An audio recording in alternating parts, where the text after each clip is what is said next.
Hello and welcome into the Lone Star Varsity Coaches Show. I'm Mike Graham, joined today by Plainview head coach Ryan Rhoades. The Bulldogs got a 21-20 win against a previously unbeaten Hereford team. It was a really great win. Before we get into that though, just want to say that this show is brought to you by the University Medical Center and powered by AJ Media. Coach, just give me your, kind of the post-mortem on this game. This was a really big win for the program. It was a really great high school football game. We had a long lightning delay at halftime. But other than that, it was about anything you could ask for in terms of a high school football game. Lots of lead changes, two really quality teams in my opinion. Before we even get started, I'd like to give a shout out to Coach Delosier. During that high school delay because of lightning, it was at halftime. Hereford's locker rooms are not that big, and he offered us the opportunity to go and sit in a more or less an auxiliary gym, kind of a practice workout area that had enough room for us to stretch out. He didn't have to do that. Right. And that's great sportsmanship on his part. And it doesn't surprise me because Hereford does that and Coach Delosier does that. But that was really great sportsmanship. He didn't leave us confined in a little tiny locker room.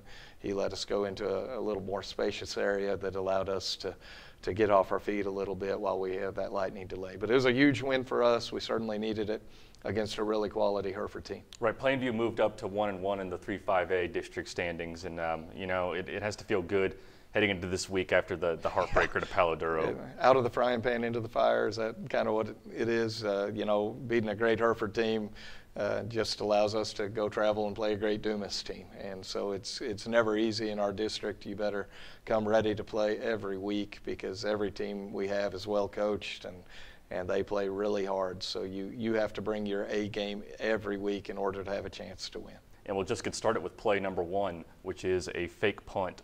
So before we get into this, what were you thinking, and what was the situation in this game at the time? Well, right here we're on our third drive of the night.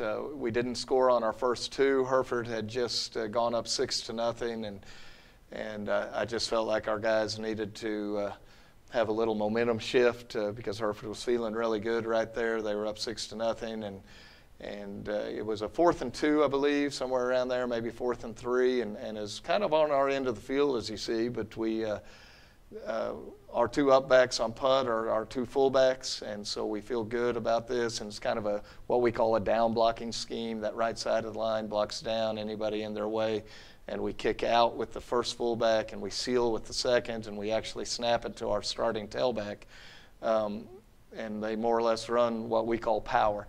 And it was a huge play for us. We went on and scored on that drive and took a 7-6 lead.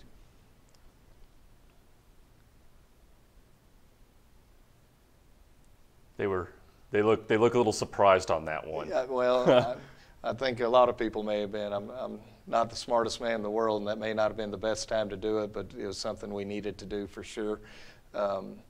And I was really proud. In fact, we are going to give Andrew a hard time today. If you notice that his hands are up like he's about ready to catch the ball, that's kind of a giveaway that we may be faking the punt. We're going to definitely correct that. But he did a good job of hitting the hole really hard. He wasn't indecisive, and he just went and got the first down, and that was really great.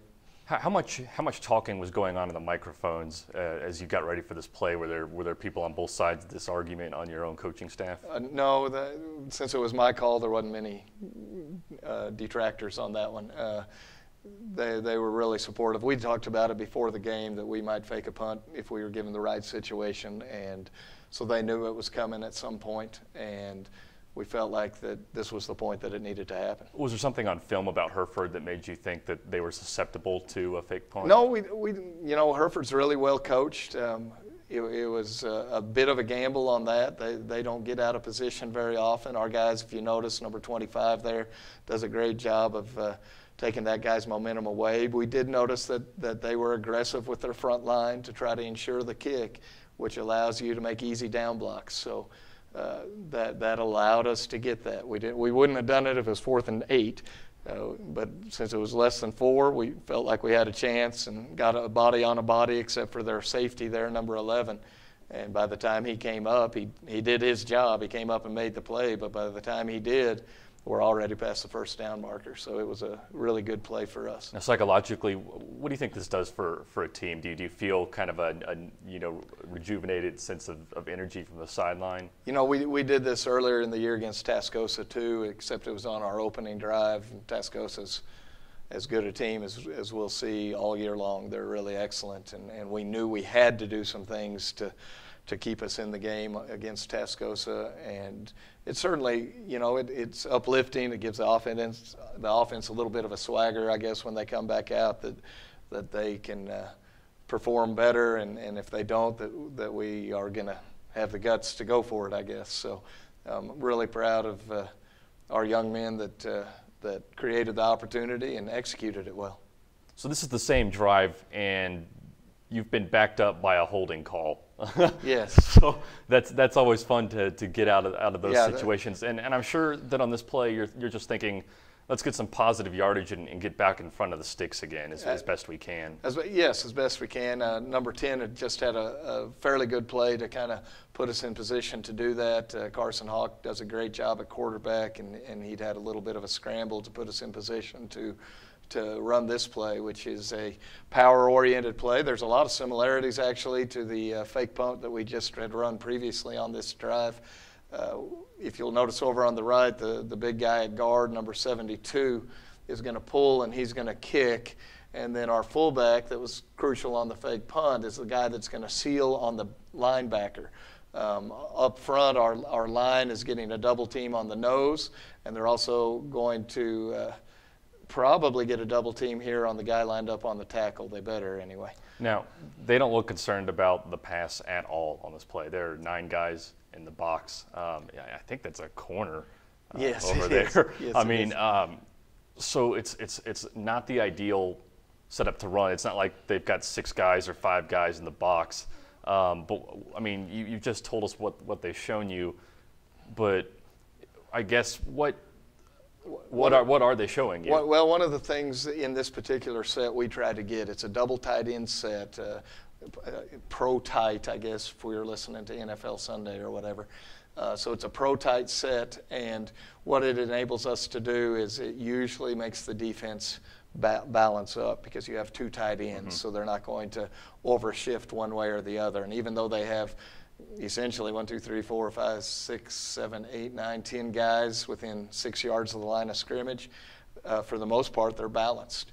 And so it allows our blocking scheme to be executed whichever way we run the play. And when you have 10 guys that close to the line of scrimmage, if you ever can break the line of scrimmage, you usually have a big play, and this is certainly testament to it. Well, what stands out to me immediately is that the fullback went one way and then cut back to set up that block, kind of like a decoy, making you think that the ball is going to the right side instead of the left side. Absolutely. Well, we went and visited Kansas State this last spring, and some of this stuff we got from them, and it's really been effective for us. What ends up happening is it looks like there's a hole out a little wider, and what we want on this particular play, we want our tailback to go from the inside out. And as long as the inside is open, we feel like that it allows him to get vertical and get a head of steam going where he's not moving laterally to the sideline. And in this case, our offensive line did an excellent job of making a wall right here on the defense, and then we got a kick out with the guard and a seal with the fullback, and what it allowed us to do was hit it downhill, which left us one-on-one with the safety. But the safety's alignment seems to indicate that he's going to be an outside-in player. He is a smaller guy than Andrew. Andrew's a big old 200-pound guy that's running full steam, and he gets to run through an arm tackle, and it's a huge play for us. It actually allowed us, after the extra point, to go up 7-6. And he's going to get an extra block from the ref. Well, but he just takes off. Yes. Now, I'm probably going to gripe at Andrew at some point today because he holds the ball up a little bit in excitement. And it was obviously a big play, and we're excited for him. We'd like him to not have any Leon Lett moments from the Cowboys in the Super Bowl and hold up the ball too quick. But our team was excited, and that was a huge play. And really, from that moment on, it didn't matter what happened. We were going to play really, really, really well. Right. And I just knew that we were because of how we executed this play. And this afforded you a 7-6 lead, which was big because Hereford missed their first PAT. And obviously this game's going to come down to a single point. Yes, it was really an incredible high school football game. I give props to Hereford, and I give props to our kids, obviously, for pulling it out. But I don't think that was the only thing that caused us to win and Hereford to lose, but it certainly aided in it when they missed that first extra point. You know, this is the only offensive play you've brought in, so I just kind of wanted to talk about your offensive players and anyone that stands out. I think one of the best things about the team this year is its offensive backfield. I mean, you got Carson Hawk. I think he's got some of the best mechanics in the area. Andrew Villa, a very hard-nosed running back. Anyone else on this thing that stands out? Well, you know, we actually split time with our tailbacks. Andrew Villa's, I know this is old school, but I always joke that he's thunder, and Jericho Enriquez, who had a big play against Paladuro on a screen, is lightning, who's a little bit smaller and a little shiftier, and it certainly gives the defense two different looks. Carson is just an amazing young man. He's a winner, and because he's a winner, he makes everybody around him a little bit better, and it's a pleasure to be able to work with him as a coach. And, you know, those guys up front that you get to see their derrieres right now are pretty salty. We have the left side there, number 65 is one of our captains. The tight end on the left was a tackle for us last year, and now he's a tight end, actually caught a touchdown pass for us on 4th down in this game. The guy over here that's about to pull, number 72, is a 3-year starter for us and plays like it. He's a really excellent football player and a better person, better leader than that. So we're really blessed and really fortunate to have the guys we do offensively, and you can lean on them a little bit.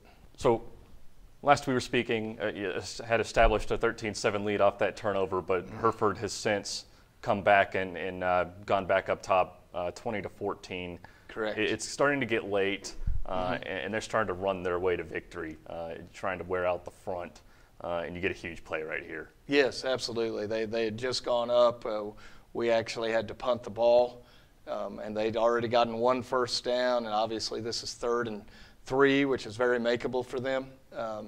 And, you know, when you talk about staying on schedule and stuff, I would think Hereford would think they are on schedule in terms of their offensive play calling. Our defense does a really good job here. This formation, they have a high tendency to run, and our safeties, as you can tell, were aligned into the box quite a bit tighter than normal. We were in man-to-man coverage up top on this particular formation, and our safety ends up, because our guys up front do a good job of what we call spilling it, which makes that ball kind of go horizontally. He's able to come downhill and put his shoulder on the ball and cause a fumble. And when he causes the fumble, we actually try to scoop and score and kind of fumble it around some more. And then once again, our backside outside linebacker, because he hustles to the ball, recovers the fumble. And we go in and score off this drive also, and end up taking what ends up being the winning margin. This is an interesting formation. First of all, I believe that's 2 tight ends, if I've seen this correctly. And then 2 wideouts on the top of the screen. What do you think that they want you to think is happening on this play? Well, usually what people would like you to do, in my opinion, if they're wanting to run the ball, is they would like you to roll your secondary, where you end up with 1, 2, 3 guys to take care of these 3 and get them out of the run game, which allows them to have a 2 tight end box, and you have to get 3 guys removed. We decided not to do that and take a chance covering their receivers in a man situation on this particular play.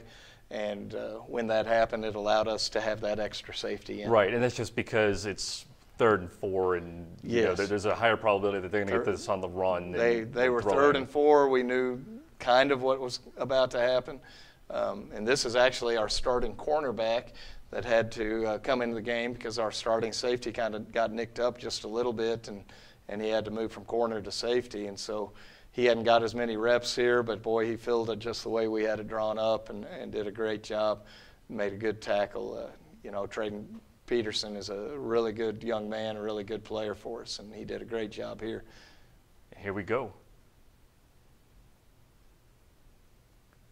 So it looks like they're going to get that first down. They get the first down, strip. And then we kind of get a little scoop on the inside, and then number 5's a big old kid, and I was really proud of our outside linebacker there who wrestled that football away from him and gave us a short field. We had a 40-yard field after that. Our defense did an incredible job of giving us that 40-yard field, and our offense made sure that it wasn't wasted. And once again, like you were talking about on the other fumble, there were just a lot of Plainview bodies there to handle the fumble. Absolutely. Because someone missed it on the first attempt. That's right. Someone else rolls in. It's a lot of fun when it's not too far to celebrate with your teammates. The only 2 guys not in the picture are the 2 guys that are in man-to-man coverage there, and we're kind of glad they weren't in the picture because they're supposed to be covering their man. No. So it was a huge play for us. Hereford kind of had a little momentum right there going, and that was obviously a momentum changer, and so it allowed us to go in for the winning score. Plainview's got a really fun schedule. It's been fun for 1 week. It's going to be fun for 2. You have 3 consecutive road games, and yes. Up next is Dumas on the road. Yes. How do you get ready for that one? Well, you better get ready for that one. There's no doubt, because Dumas is one of our preseason picks on most publications. They're a really fine team. The only loss they've had was to Estacado, and it was a major loss, but that's not Dumas. I've watched enough film already. They're very well coached. I think that one loss was kind of an anomaly more than Estacado is really good, and they earned that, but Dumas is not as bad as that score indicated, and they have dominated the line of scrimmage. They're a really good football team, and then the week after that, we just jump in and get Amarillo High and Amarillo. So there's no rest for the weary.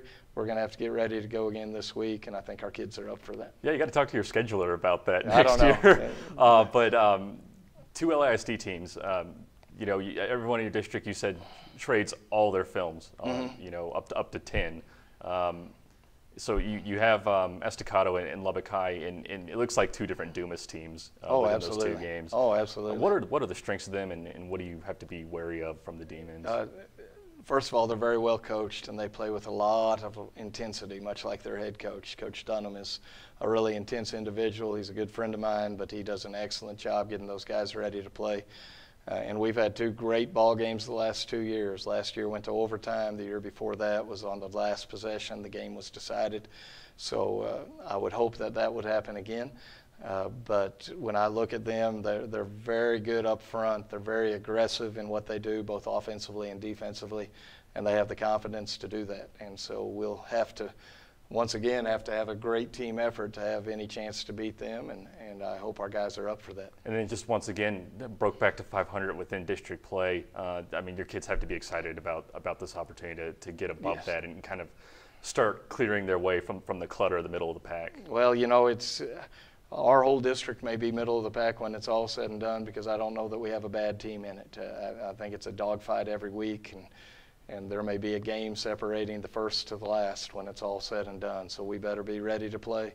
I'm just really excited that we are 500. That's good. We don't want to be in an 0-2 hole trying to battle back out, but Dumas will give us all we want, and I hope we give them all they want at the same time. Coach Rhoades, we really appreciate your time. This has been the Lone Star Varsity Coaches Show, brought to you by the University Medical Center and powered by AJ Media. We'll see you next time.